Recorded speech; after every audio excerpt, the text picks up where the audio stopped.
பிப்ரவரி 3, 2026 இந்த நாள் இந்திய ஸ்டாக் மார்க்கெட்டில் ஒரு மறக்க முடியாத நாள். 20 லட்சம் கோடி ஒரு நிமிஷத்தில் கிரியேட் ஆச்சு. Nifty 1200 point gap up, Sensex வரலாறு காணாத இன்ட்ராடே கிரெயின். இந்த சென்டிமெண்ட் இல்லை, இது லக்கும் இல்லை, இது ஒரு ஜியோ பாலிட்டிக்ஸ். யூஎஸோட இந்தியாவுக்கு போட்ட டாரிஃபு முன்னாடி ஆல்மோஸ்ட் 50%. இந்த டீலுக்கு அப்புறம் 18%. ஒரு நம்பர் தான், ஆனால் அந்த நம்பரோட இம்பேக்ட் இவ்வளோ பெருசு. ஓவர் நைட்டில் இந்தியா சைனாவோட சீப் ஆகிடுச்சு, வியட்நாமோட சீப் ஆகிடுச்சு, பங்களாதேஷோட ரொம்ப காம்படிட்டிவ். அதுதான் டெக்ஸ்டைல்ஸு, சீ ஃபுட்டு, எக்ஸ்போர்ட்ரு, ஐடி ஸ்டாக்ஸ் எல்லாமே சேம் டைமில் எக்ஸ்ப்ளோர்ட் ஆன ரீசன். ஆனால் இது ஃப்ரீ லஞ்ச் கிடையாது. இந்தியா ரஷ்யா ஆயிலை வாங்கக்கூடாதுன்னு சொல்லிட்டாங்க.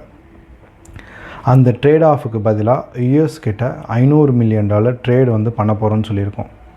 ஸோ இது ஒரு ரேலி இல்லை, இந்தியா ஒரு சைடு சூஸ் பண்ண மொமெண்ட் அண்ட் மார்க்கெட்ஸ் அதை செலிப்ரேட் பண்ண அந்த ப்ரைஸின் தான் February 3 நடந்த பயங்கர ரேலி.